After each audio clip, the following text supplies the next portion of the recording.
Over 20 years ago, I coined the expression think big, and it's been a part of my life ever since. It's also come true. I became an even bigger success after I said it than I was before. And that's one reason I think it's an important way to think. It obviously works, and that's what I'm going to talk about today. What I said exactly in my first book, The Art of the Deal, is as follows. I like thinking big. I always have. To me, it's very simple. If you're going to be thinking anyway, you might as well think big. That book was a bestseller, and it's considered a business classic at this point. But I never thought those words would become bestsellers in their own right. It's an interesting point that I'm famous for two very short statements. Think big and you're fired. But let's stick to the first one for today. And I'd suggest strongly that you pay attention so that you won't have to hear the second one. Thinking big starts with the details and grows from there. Because I'm a builder, I'm very aware of the importance of having a good foundation.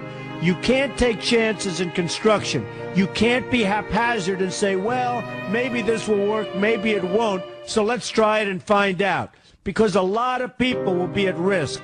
I have to know if something will work or not.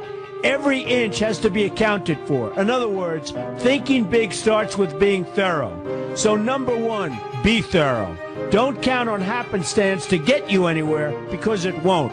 Number two, get a momentum going and keep your momentum going. You have to have big ideas, but you've got to have the energy to get them done, which can sometimes take a long time. If you don't have momentum, you will not have what it takes to get the job done. Patience alone isn't enough. I have a lawyer friend who used to refer to me as the reverse tornado who builds everything in his path.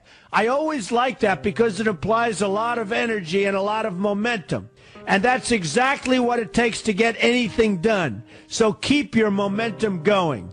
Number three, stay focused. You have to stay focused. The minute you lose focus, you will also be losing your momentum. They go together, and you will accomplish a lot more, even amazing things, if you make sure you keep these two things working together for you. I've seen very talented people literally go down the drain because they couldn't seem to keep their focus long enough to get anything done. In this day of multitasking, that can be a real challenge, but it's absolutely necessary. Ask yourself this question: what should I be thinking about right now? That simple question can restore your focus in no time at all. And your answer right now should be listening to Donald Trump.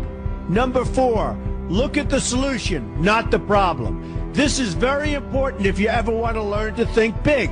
And here's why. No matter what you do, you're bound to run into problems. It's just part of life, a part of business, a part of anything worth doing. If you let the problems get in your way, they'll become bigger than your idea was to begin with, and you will be a wipeout. No matter how bad things look, keep your focus on the solution, and you will be surprised how things can work out, and work out properly. One way I do this is to ask myself when confronting a possible problem, is this a blip or is this a catastrophe? A catastrophe is something like an earthquake, a tsunami, a war, and so forth, and a blip is everything else. Right away you'll have the right perspective and your equilibrium will be restored. So keep your focus on the solution. Number five, see opportunity for what it is, an opportunity. For example, why are you listening to me today? Curiosity? You like me? You don't like me? You want to learn? You have nothing else to do? You want to hear me tell you you're fired? I hope not. But whatever your reasons might be, they brought you to a good place to get involved and to learn. And that's an opportunity right there. People think that because I'm rich and famous that I know everything. I know a lot. But one thing I know is that I don't know everything. So I ask myself this question every day. What can I learn today that I didn't know before? And you know what? I learn something new every single day. That's a big reason for my success, and the same thing can apply to you. Take the time to see today as an opportunity, and you'll be surprised by what can come your way. Be open to new ideas, and you will be creating your own opportunities before too long. Number six, know everything you can about what you're doing. That's a good way to cover your bases. Another good way is to read the book Robert Kiyosaki and I have written together, Why We Want You to Be Rich. It's about covering your bases and knowing what's going on. I remember when some guys came in to meet with me about a great idea they had for an atrium for a building on Wall Street. It was a beautiful idea except for one thing. None of them had thought about how the building would be supported around this fabulous atrium. They didn't take into account the steel columns that were necessary to support a 72-story building. A very big and embarrassing oversight that could have been avoided if they'd taken the time to think about what they were doing. Don't let that happen to you. Know what you're doing first. Number 7, be lucky. Remember the old saying, the harder I work, the luckier I get. Well, it happens to be true. It works for me, and I've encountered some pretty big successes. But this goes along with something that's absolutely necessary for great success. Be passionate. You have to love what you're doing if you want to be successful at it. My father told me that it's absolutely true. I might work 7 days a week, but it doesn't seem like work to me because I love what I'm doing. If you don't like what you're doing, find something else to do, or do it part-time until you can find something full-time. You will never be successful, happy, or healthy unless you're doing what you love to do. That's just the way it is. So give it some thought. In fact, give it a lot of thought. For example, if you're feeling frustrated, there are 2 ways to look at the situation. Frustration can mean that maybe you're expecting too much, or it can be an indication that you know you should be, or could be, doing more. Use frustration as a motivator. Use it to get where you want to go instead of staying where you don't want to be. But above all, be passionate. That's the fast track to success, no matter what your interests are. Number 8, see yourself as victorious. That can zap negativity immediately and put a positive spin on problems. I've gotten to the point where I see problems as challenges that I'll enjoy meeting and dealing with.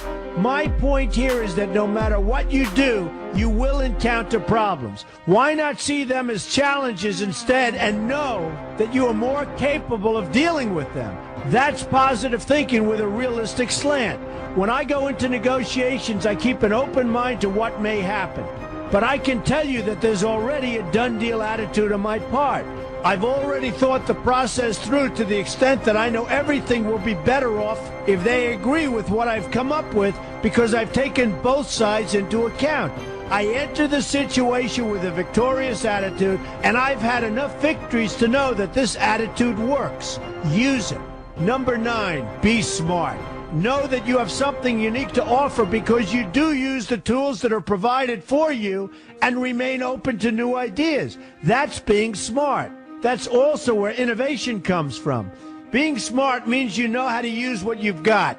That doesn't mean there's nothing left to learn, but it means that you will have the ability to learn and move forward with success. And success is very important. Success is what you want. Just be successful. Believe me, you'll be happier.